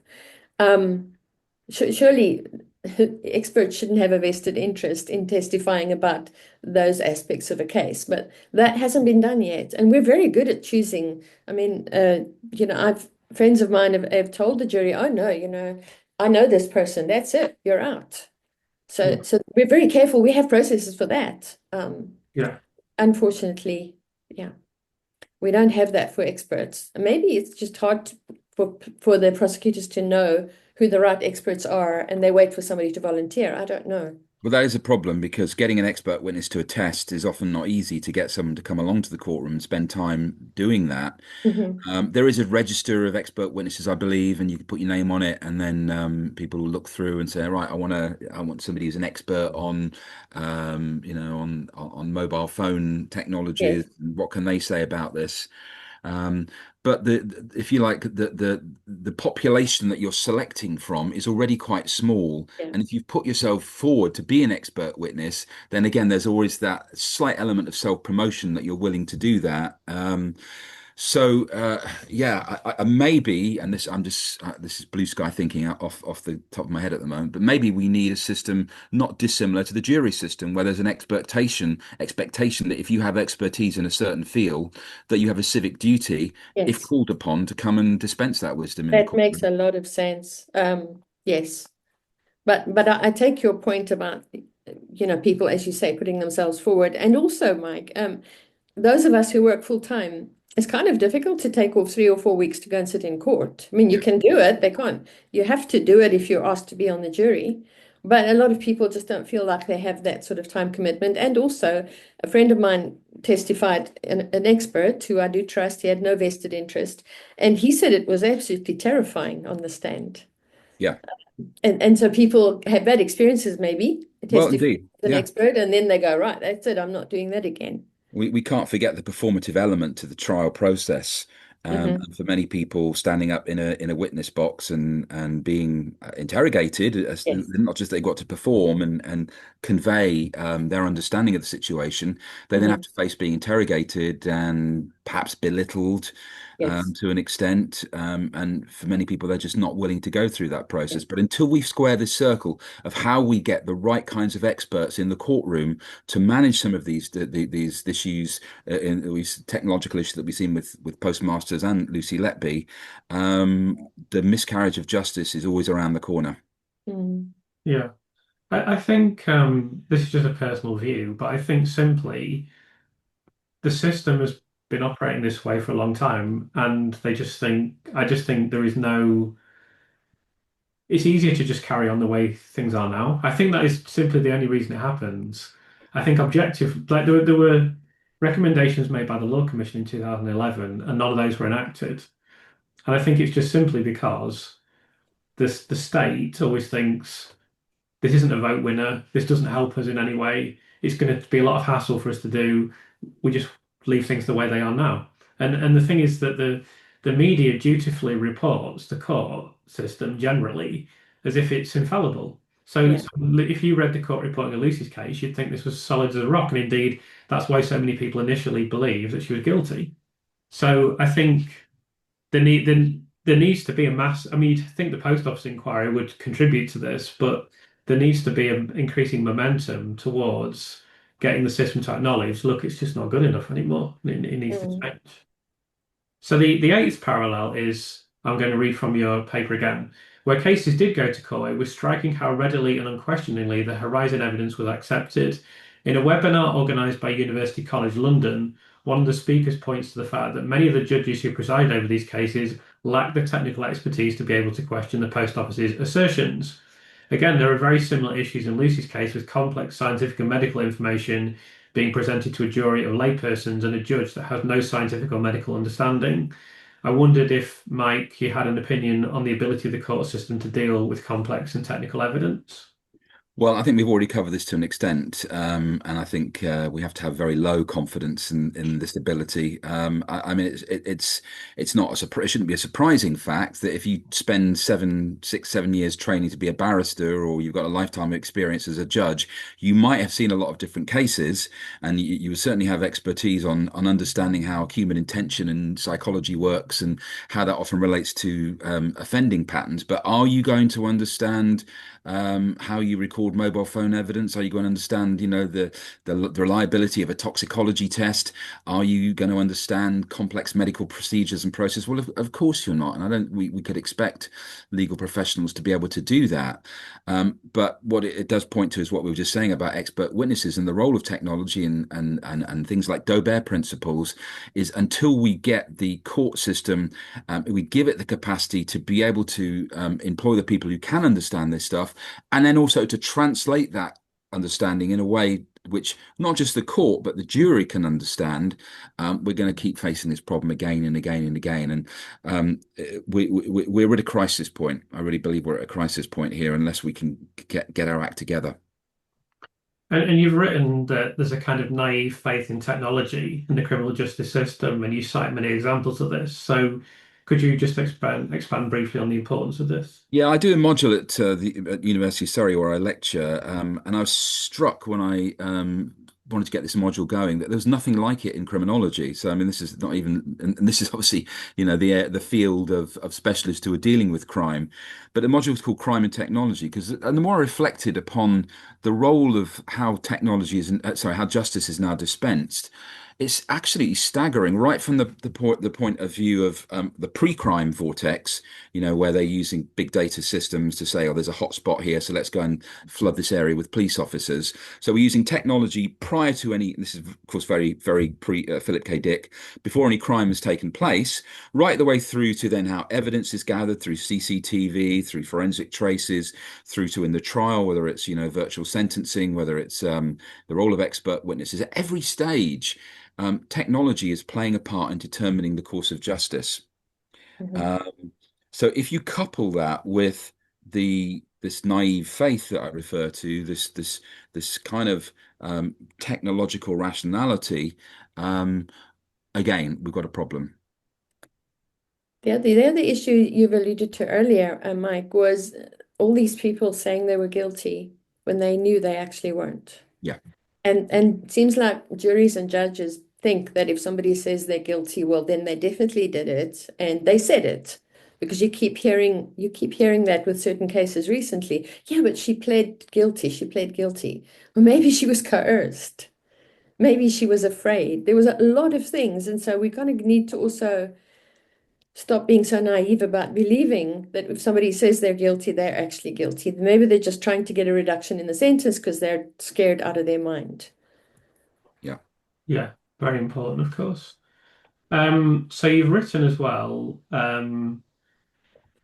for with this comes a shift towards what Borgman calls the artificial slave gradually subverts the rule of its master. Further miscarriage of justice of the kind evidence in the UK's sub-postmaster's case are likely to follow. Could you explain why you believe this? Yeah, I mean, actually, Borgman's quote is about what he calls deep justice and shallow justice. And I think this goes very much back to how we as citizens are involved in our justice systems. Of course, justice, the history of justice, certainly Anglo-Saxon justice, is very communal. You know, everyone would participate in making a decision whether somebody had behaved and violated the conduct that was expected in that particular tribe. That's what Borgman calls deep justice. That's where we're involved in the justice process and we understand what it is. An example he gives of is something like lighting.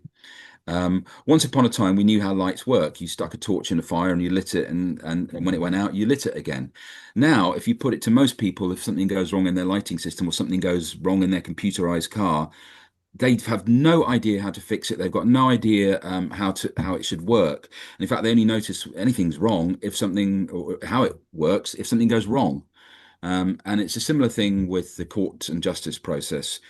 Most of us accept shallow justice. If it works and people in the background deal with it, then we're happy to leave it at that and not get too concerned about it. It's only when it goes wrong, as you know, the postmaster's case and the Letby case, when there's obvious miscarriages of justice, that we think, maybe you need to be involved in that. But at that point, the call for deep justice is increasingly hard to attain. Because if justice is secured by technological means, and none of us understand what those means are, if it's a complete black box, then we are condemned to be in a situation where we can never have deep justice again. It's always going to be shallow. Absolutely. Wow. So do you have anything to add, Karen? No, I thought that was very powerful. Thank you. I agree.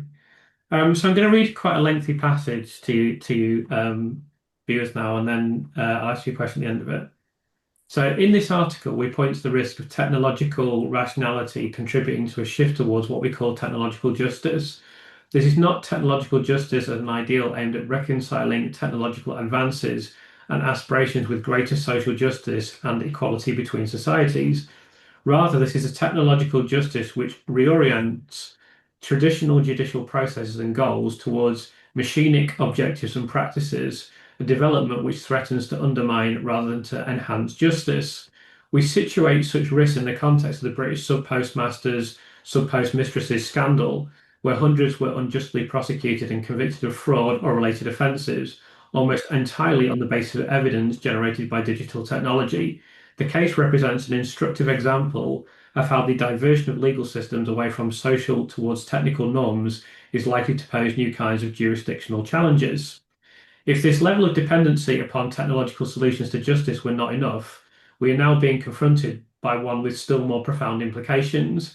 The expanding power of autonomic decision-making systems in our legal system, where judgment and evaluation are almost wholly machine-driven, represents a new horizon for which we are barely prepared. This is not just the technological management of law identified by, I haven't written the name of the research here, from the identification of criminal risk, the likelihood of recidivism, paying fines or granting bail, through sentencing itself. Artificial intelligence technologies are acquiring a real and distinctive role in shaping the legal process. Indeed, with the evolution of deep learning and neural net technologies, some argue that even the prospect of automated judges may not be very far away. If technological rationality is impairing our capacity to distinguish between human wrongdoing and machine error as fundamentally as a sub-postmaster's case suggests, it is surely not too dystopian to be concerned about where these still more pervasive forms of dependence upon the evidence of technology may be leading us. So that's a very deep passage. And I'd just like to ask you both to comment on this, really, beginning with Karen. I think I'm going to defer to Mike. This is more Okay, his area that's than fine. mine. Thank That's you. fine. Well, clearly, I mean, if I could just relate it to a situation which both Karen and I are familiar with us in the academy. One of the big challenges we face, of course, is students writing essays using ChatGPT and other AI agents. Once upon a time, we had software that could detect plagiarism, and that's now more or less defunct because either students get other people to write essays for them, or they use an AI to do it. And then, the systems used to detect that are very, very poor at this point in time. The solution that people see to solve this is a further technological kind of implementation. So, an AI system that could recognize other AI system. What happens to education in this context, and there's a deliberate parallel with the justice system here, is we're going to enter this world where the university life will consist of pieces of work being constructed by AI, which are then judged by AI, and there's no place left for any of us. But I will also say, Mike, you're absolutely right. But somebody in my department investigated multiple of these AI engines that try to detect whether an essay was written by an AI bot, and they come out with vastly different percentage. Yeah. They will say, oh, well, 90% this was written. Another one will say 14%. Yeah. And so at the moment, they're very bad at it. They might get better, but of course, ChatGPT is improving all the time and engines like it. But I mean, just to give you an anecdotal example, I've written stuff online, and then people have said this is written by AI, and I'm like, I can write better than AI at this point in time. But you know, so even when it's not a machine, they're looking at what you've written and thinking, oh, you must have got yes. an AI platform to write this. Well, But actually, I have another example. There was a man. There was a shop in America, I think Maryland, where they had a system that would do facial recognition, and they saw this guy shoplifting. Anyway, another man pitches up the next day to do some shopping, and they arrest him. And they say, "You did shoplifting here yesterday." He said, "No, I didn't." Well, anyway, they put him in jail for 4 days before a human being looked at the two photos and immediately could see that the photograph that the software said and this new man was not the same. So this poor guy spent 4 days in jail over a weekend, had to pay for a lawyer, all these things, because no human actually, before they arrested him, said, hang on, this is not the same person. And this is very worrying because the minute somebody with a brain looked, they said, oh my goodness, we've got the wrong guy. And it was, I mean, it was clearly a different person with some similarities, but fairly different. And this is what happens when we're over reliance on technology for crime in crime purposes. But so I mean, where it's going, as the quote sort of suggests, if we could just relate it back to the paper we're working on with Lucy Letby, where one of the challenges to say, okay, as well as bias, is there noise in decision making? Do judges get influenced by things like what they eat for breakfast in the morning, or if they're generally a more harsh sentencer than other judges? Little factors like that enter into it. So there was a famous paper by Frankel in America in the 1970s, I think it was, where they looked at sentencing decisions that judges made, and they found huge disparities between, often very similar cases. One judge would sentence very harshly, one would sentence very leniently. And so the problem, what did they do? So the American system did what we eventually did as well, was to try and set up something called sentencing guidelines and sentencing tables, where you'd say, if this person commits this offense and they have this background, therefore algorithm outcomes that particular offense or that particular sentence. And the solution to noise, certainly that Kahneman in his book proposes, is slightly concerning because it is an enhanced role for algorithms. And Yes. so it looks like any problems that we have with the justice system, irregularities like Letby and the sub postmasters, the proposal that's coming on board that legal professionals are kowtowing to a little bit, and that many people, again, is this technological solution. A judge can't make the process, so maybe we need an algorithm to make the Yes, judgment. which is worrying. So they Kahneman and Saboni, and is it Sunstein as well? I think there's three authors. Stein, yeah. Yeah, and so they suggest there are three kinds of noise, and their whole book discusses this in the justice system. The first one is level noise, the next one is pattern, and then there's occasion. And level noise is a particular judge being harsher on one kind of crime than another kind of crime, which are sort of similar in terms of harm to other people. Then you get pattern noise, where a judge is different from another judge. So same crime, same severity, all fairly similar, but they give completely different sentences. And the final one is occasion noise, which is the most one that people are often interested in. Is somebody drove into my car this morning and I'm really upset. Or I had a fight with my kids and they didn't want to go to school and I had to, struggle to get them to go to school. So I'm annoyed about something. I'm already upset. I didn't get lunch. Bad idea. Now I'm judging people. So apparently they found that people who were sentenced just before lunchtime were much more harshly treated than people sentenced after lunchtime. That's interesting. That's Yeah, fascinating. and so, but that was actually very, very small effect. Mm. Yeah, Mostly it was the other two that caused the problems. yeah. But and I agree with Mike. When I read that, I was a little bit disappointed that that was the solution that they proposed, because I think that would get us down a completely different bad rabbit hole. Well, the challenge here then is, and one thing in Kahneman's defense that they do say is to have lots of other people making the same judgment. Perhaps people actually make similar judgments when they all judge together at the same time. If you're in the same room as people, tend to vote in the Yes, same way. If you yes, separate people yes, out and they do it yes. independently, then you start to converge on That's better right. decisions. That's So right. maybe this is a way forward in terms of dealing with noise, the kind of noise that leads to miscarriage of justice in Letby and the postmasters, Hmm. rather than saying the only way we can improve that is to automate what judges are doing so that they're completely neutral and they're not affected by noise in any way, rather than Hmm. say let's maybe expand the judgment process so we have more than one judge judging a case. Why do we have just one judge? I Yeah. mean, it's just the legal tradition, isn't it? Yeah, in other countries they have three judges. Yeah, Sorry, they have one judge and two judge advisors. But back to your point, they're often in the same room. But you're suggesting that they should look at the evidence independently and make independent suggestions, which the final judge then considers in making their final decision. Of course, that's much more expensive than what we do right now. exactly. That's one And of the that's the problems, isn't it? problem. It's That's Yeah. the expensive problem. and time consuming. But it is, as far as I can see, the alternative of the road we're going down is more in the way of technological Yeah. rationality Yeah. and more agency given to AI and neural net technologies. And it's, as you say, with these miscarriages of justice that are happening, it's very worrying.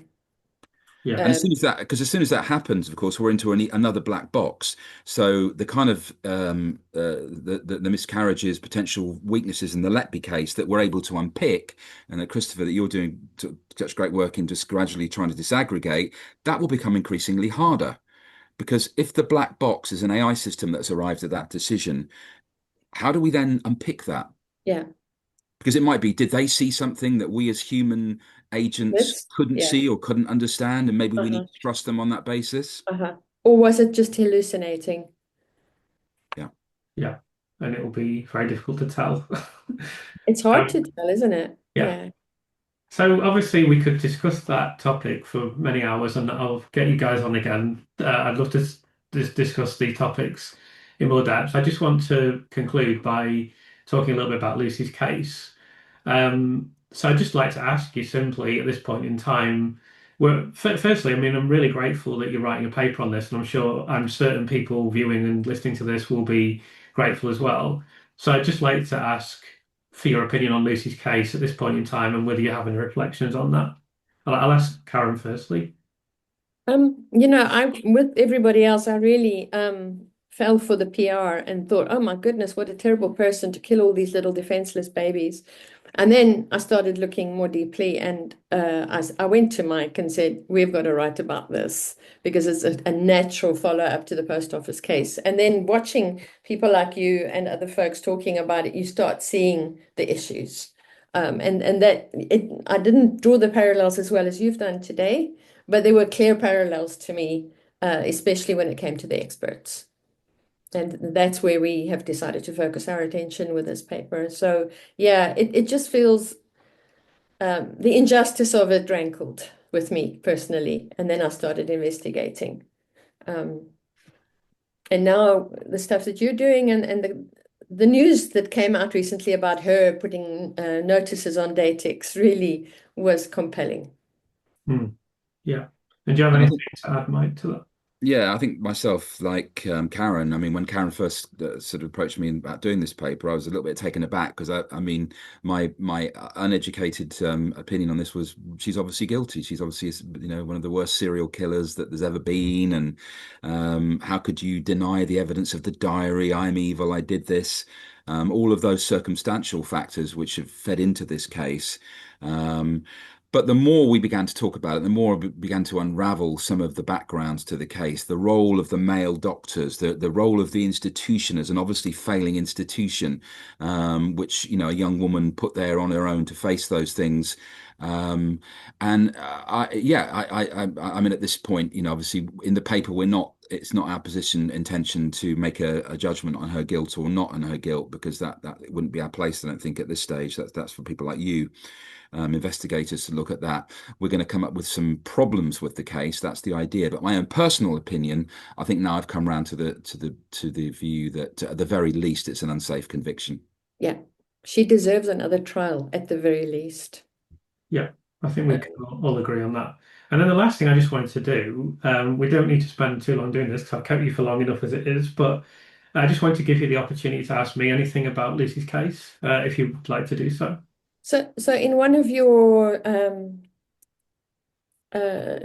podcasts, or maybe your YouTube, can I call them podcasts? Yeah, podcast is a good Yeah, description. you mentioned your book, and there are many Christopher Morris's on Amazon. So maybe you Yeah. could tell us which book you were referring to, because Okay, it so sounds quite interesting. so this book is not published yet. Oh, right. Okay, that's why I couldn't. Yeah. Okay. So basically, I get asked about this all the time, so this would be a good time for me to answer this question. So I have finished writing the book.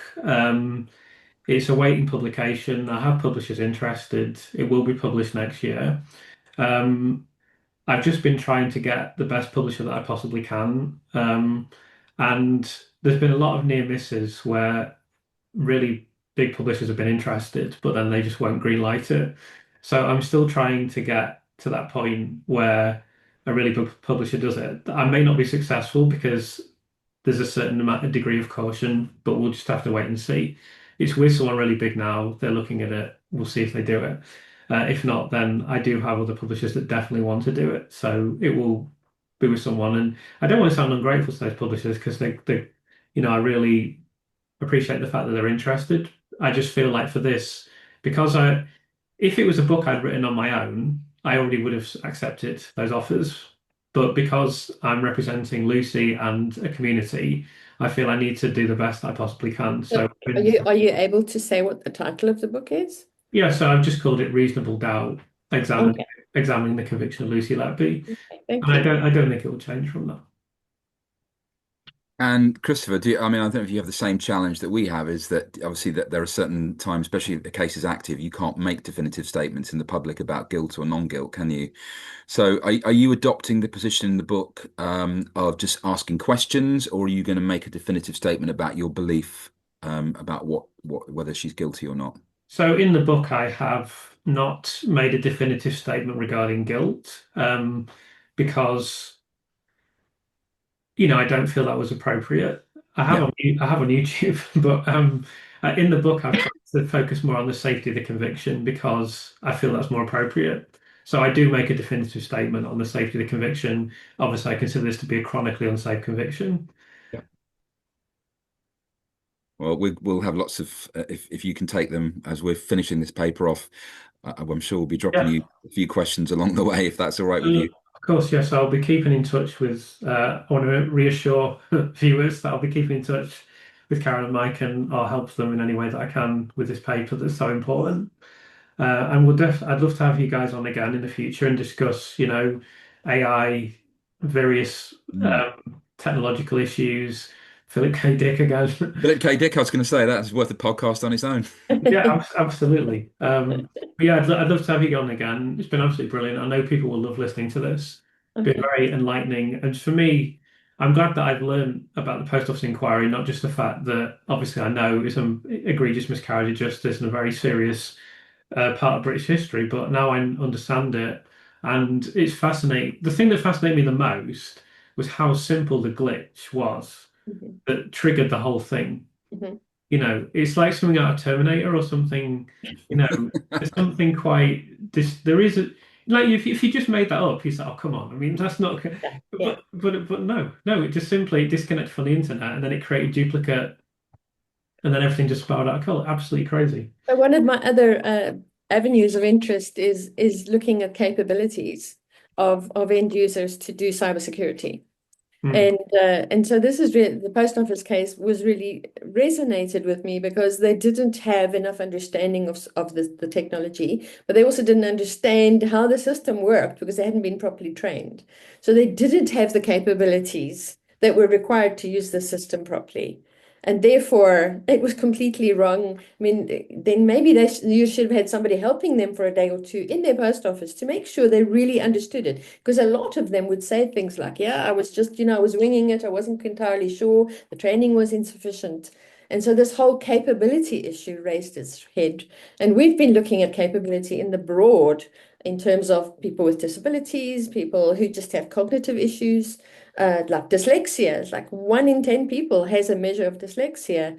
Um, and a lot of elderly people who are forced now to go online to do their banking and all sorts, they're afraid of technology. And we're not even thinking about them. We're just forcing them online. And then when they get hacked, who do we blame? We say, well, what password did you use? Well, So, there's I something went, wrong with our society when we're just not caring about people anymore. yeah, well, I went to Canada recently, and my grandparents are no longer here. But I reflected on the fact that they would really struggle to get through an airport because it wasn't easy for me. So, Really? they make it difficult. Everything is like, oh, scan this, go here, do, you can't ever speak to a person who helps Yeah, you. It's just yeah. that, like when I got back to England from Canada, they didn't scan my passport correctly. So all of a sudden, I'm in this queue of people who um, they're trying to decide whether they're going to let him into the country or not. And I'm just in that list, so I get to the front of the queue. Why are you? What's the problem? What? And they're asking me why are you trying to gain entry to Britain? Well, my house is here. I haven't got anywhere else to go. You know, and then that's because of technology. If this was a human there, they would have said, "Oh, your passport's fine, off you go." I'd stand in the queue for like 45 minutes and then be Oh, be questioned about why I'm trying to enter Britain. Well, I haven't got, it's either this or be homeless. So, wow. so I think that's a good example. Anyway, I really need to let you guys go now because you've given me some Okay. time, and I'm really appreciative. Thanks, Chris. It was interesting. It's Thank been you. absolutely brilliant. Thank you, Chris. Look Thank you forward so to it much for your again. time, and we'll speak to you Bye. again soon. Bye bye. Bye now.